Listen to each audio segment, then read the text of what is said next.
హెచ్చరిక, దైవజనుని హెచ్చరిక.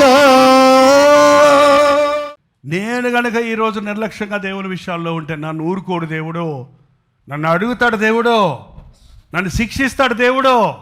అది నా భయం. నీకు ఆ భయం ఉండొద్దా? నీకు ఆ భయం ఉందా? స్టెప్ బై స్టెప్ ఇశ్రాయేలీయులు విడిచిపెట్టబడ్డారు. మొండి జనం అండి, మూర్ఖ జనం, అవివేకపు జనం. ఎంత ప్రేమించాడో ఇశ్రాయేలీయుల్ని అంత విసిగిచ్చారు వాళ్ళు. ఈరోజు విశ్వాసులు అనేవాళ్ళు అదే. ఈ రొట్టె ద్రాక్షరసం బతుకున్న వాళ్ళే విసిగిస్తున్నారు ఆయన్ని. బయట వాళ్ళ గురించి ఆయన బాధపడ్డ కనికరం చూపిస్తాడు వాళ్ళకి. విశ్వాసులు అని చెబుతారు, నువ్వు నా కొరకు చనిపోయావు అంటారు, సిలువలో సిలువలో అని పాట పాడతారు, రొట్టె ద్రాక్షరసంలో పాలు పబ్బులు పొందుతారు, మీ ఇష్టం వచ్చాడు బతుకుతారు. ఒక్క విషయంలో దేవుని ఆజ్ఞకు లోబడరు, దేవుని చిత్తానికి లోబడరు, దేవుని ఇష్టాన్ని చూపడరు, దేవుని కోసం సాక్షులుగా జీవించరు. విసిగిపోయి విసిగిపోయి విసిగిపోయి విసిగిపోయి మలాకీ గ్రంథం వచ్చేటప్పటికి ఏమైందో తెలుసండి? చెదిరిపోయారు. జనాంగమే లేదు. రేపు మాపో ఇండియాలో చర్చెస్ లేకుండా చేసే పరిస్థితులు ఏర్పడుతున్నాయి. మీకు అర్థమే కావట్లేదు. మీకు ఇక్కడ చర్చిలు ఉండకుండా పడగొట్టడానికి ప్రయత్నాలు చేస్తున్నారు. విశ్వాసుల్ని చెదరగొట్టడానికి, హింసలు పాలు చేయడానికి ప్రయత్నిస్తున్నారు. మీరు ఇప్పుడే ఇలా ఉంటే అప్పుడేమైపోతారు? ఇక ఒకడినొకడు అప్పగించుకునే పరిస్థితి వస్తుందని అప్పుడే చెప్పాడు ప్రభు.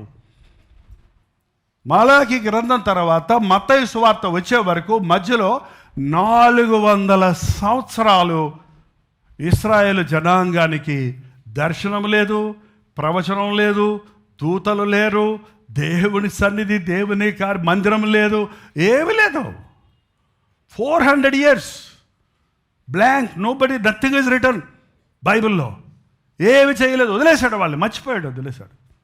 పట్టండి, మీ తిప్పలు మీరు పడండి, తిప్పలు పడండి. తిప్పలు పడి చెదిరిపోయి 400 years తర్వాత మలాకీ చెప్పిన ప్రవచనం, దేవుని వాక్యంలో ఉన్న ప్రవచనాల నెరవేర్పు కొరకు ఆ 400 years బిహైండ్ ద సీన్స్ ప్రభు సిద్ధం చేస్తూ ఉన్నాడు. ప్రభువును రాకడ కొరకు, ప్రేసు ప్రభు జననం కొరకు యూదులను సిద్ధం పరిచాడు.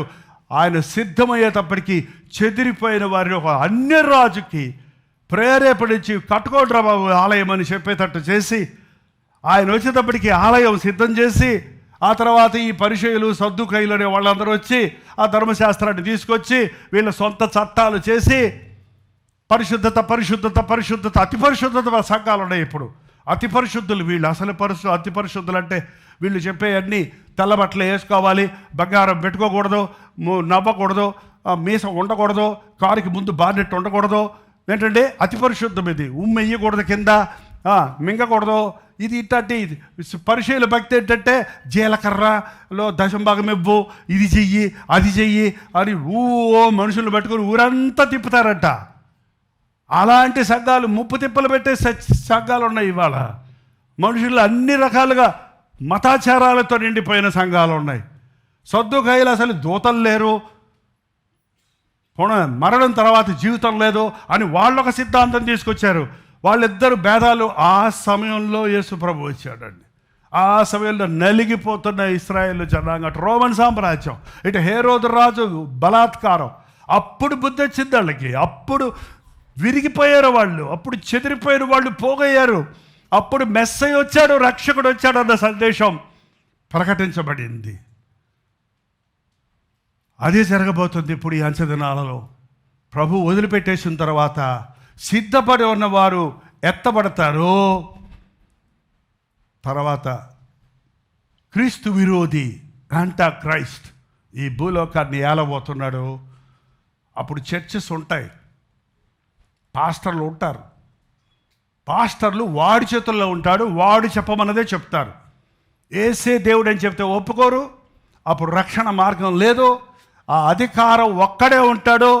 వాడు కంప్యూటర్తో వాడు సమస్తము కంట్రోల్ చేస్తాడు. వరల్డ్ మెంబర్షిప్ వస్తుంది. ఇండియా మెంబర్షిప్ కాదు, అప్పుడు వరల్డ్ మెంబర్షిప్. ఒకే ముద్ర, 666 అనే ముద్ర, లేక వాడు గుర్తుగా ఉన్న మృగము యొక్క ముద్ర వేయబడుతుంది.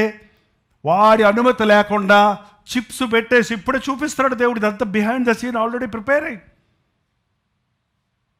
పుట్టిన బిడ్డకు చిప్ పెట్టేస్తున్నారు అమెరికా లాంటి దేశాల్లో. అప్పుడే ఆ చిప్ నీ కంప్యూటర్లో ఉంటుంది. నువ్వు ఇక్కడ ఏం నొక్కితే ఆ బిడ్డ అక్కడ ఏడవమంటే ఏడుస్తుంది, ఆగమంటే ఆగుద్ది, కదలమంటే కదులుతుంది. ఆ బిడ్డ ఎవడు, ఏం గ్రూపు, ఏం చేస్తున్నాడు, ఎక్కడున్నాడు అన్నీ చెప్పుద్ది కంప్యూటర్ ఇక్కడ. అలా అంత భయంకరమైన రోజులు దేవుడు విడిచిపెట్టిన రోజులు ఈ లోకానికి రాబోతుంది. అప్పుడు నుండి చూసేద్దాం అనుకుంటున్నారా? లేక ప్రభు వచ్చినప్పుడు ఎత్తబడి ఆయన రాజ్యానికి వెళ్ళాలనుకుంటున్నారా? చెప్పండి. వెళ్ళాలనే అంటారు. వెళ్ళాలంటే కుదురుద్దా? నీకు ఇష్టం వచ్చినట్టు నువ్వు సుఖం అనుభవించావు, అందుకని నువ్వు ఇప్పుడు కష్టపడుతున్నావు.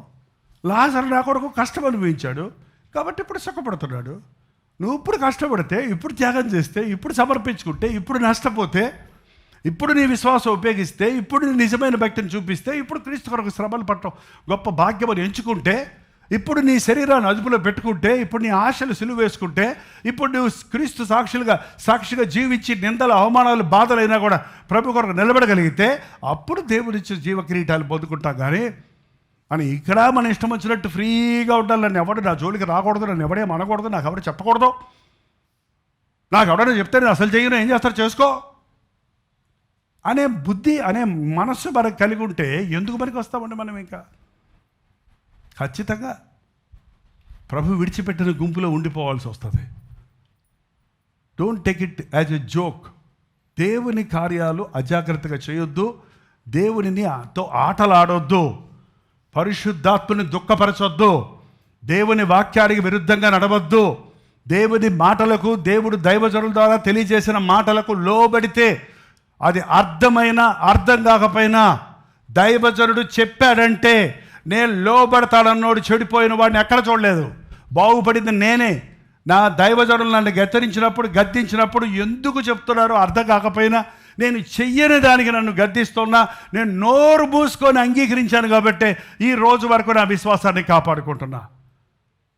దేవుని మందిరము, దేవుని సేవ, దేవుడు అప్పగించినటువంటి నాయకులు మనకున్నప్పుడు ఆ నాయకుల మాటను వినకపోతే మీకు నష్టం, ఆ నాయకుడు కూడా మీరు నష్టం కలుగజేస్తారు. ఇశ్రాయేలు జనాంగం మాటను విననొల్లని వారిగా తయారవటమే కాదు, కానీ మాట పలికే స్థితికి వారికి ఇచ్చిన దైవజనుని నడిపించి చివరికి తనకొండ భాగ్యం కూడా పోగొట్టాడు. ఈ అంచెదనాల్లో ఎవడిని మింగుదనాన్ని తిరుగుతున్న సాతానికి చెడిపోయిన వాళ్ళు అక్కర్లేదు, పాడైపోయిన వాళ్ళు అక్కర్లేదు, లోకంలో ఉన్న వాళ్ళు అక్కర్లేదు. దేవుని సేవలో ఉన్న వాళ్ళు కావాలి, దేవుడు కోరుకున్న వాళ్ళు కావాలి, దేవుని చేతుల్లో వాడబడుతున్న వాళ్ళు కావాలి. దేవుని కొరకు ఏదైనా చేయాలని ఆశన్నోనే సాతాను కోరుకుంటాడు, ఒట్టోడిని కోరుకోడు. ఒట్టోడి విషయం వాడికి అవసరం లేదు. జాగ్రత్తగా ఉండండి. అందుకని దేవుని సేవ చేస్తున్నవారు, దేవుని సేవలో పాలిభాగస్తులు అవుతున్నవారు, దేవుని కార్యాలయందు పాలుపంపులు పొందుతున్నవారు, దేవుని విషయాలలో బహుజాగ్రత్తగా ఉండటం అనేది మనం నేర్చుకున్నప్పుడు దీవించబడతాం. ప్రార్థన. నీ మందిరంలో నీ సన్నిధి ఉన్నదయ్యా. నీ సన్నిధి లేని మందిరం మాకు వద్దు నాయనా. నీవు లేని చోటు మాకు అక్కర్లేదయ్యా. దేవా మమ్మల్ని విడిచిపెట్టొద్దయ్యా, మమ్మల్ని దాటిపోవద్దయ్యా. నీ మాట విని వడికే వారిగా చేయము, నీ చిత్తము నెరవేర్చే వారిగా చేయము, నీకు ఇష్టలుగా ఉండడానికి సహాయం చేయము. ఈ సన్నిధిలో కన్నీటితో నా కొరతిది, నా బాధిది, నా సంగతిదని ఎవరు చెప్పుకున్నారో వారికి జవాబు ఇవ్వయ్యా. నీవు కోరినట్లుగా నీ కలుగును గాక అన్న నీ వాగ్దానాలు ఇవ్వయ్యా. మరుసటి సంవత్సరం నీ ఒడిలో బిడ్డుంటాడని హన్నాతో చెప్పినట్లు నీ వాగ్దానాలు నమ్మడానికి సహాయం చేయయ్యా. మనుషుల దగ్గరికి వెళ్తున్నాం, లోకంలో ప్రయాసపడుతున్నామే కానీ సర్వకృపానిధివి నీవే కదా, సర్వశక్తిమంతుడివి నీవే కదా, సర్వము చేయగలిగిన వాడివి నీవే కదా, ఇచ్చువాడివి నీవే కదా, దీవించువాడివి నీవే కదా. నీవు చాలేసయ్యా, నిన్ను వదిలిపెట్టకుండా సహాయం చేయి. నీవు చాలు నా జీవితంలో అన్న తృప్తి మాకు దయచేయి. నా శ్రమలో యేసయ్య నాకు తోడున్నాడు, నా కొరతలో ఆయన నాకు తోడున్నాడు, నా బాధలో ఆయన నాకు తోడున్నాడు, నా అవసరతల్లో ఆయన నాకు తోడున్నాడు. కాబట్టి నా బాధలు తీరిపోయినాయి, నా సమస్యలకు పరిష్కారం దొరికింది అన్న ఆదరణ మాకు దయచేయి, అన్న సాక్ష్యాలు మాకు దయచేయి. నీతో నడిచే భాగ్యం మాకు అనుగ్రహించమని క్రీస్తు నామములో అడుగుచున్నాను తండ్రి, ఆమేన్.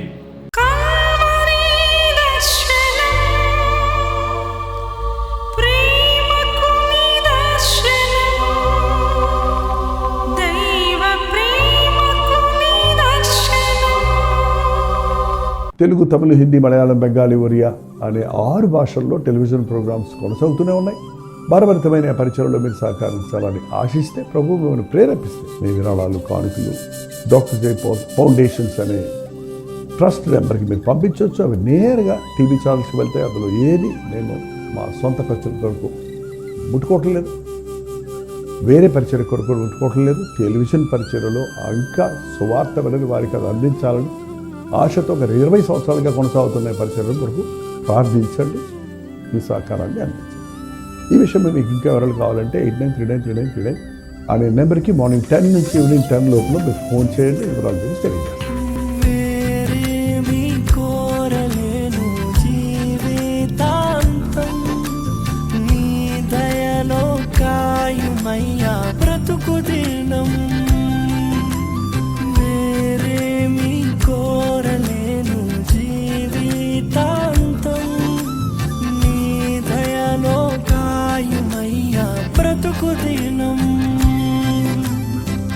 నీలాంటి దైవం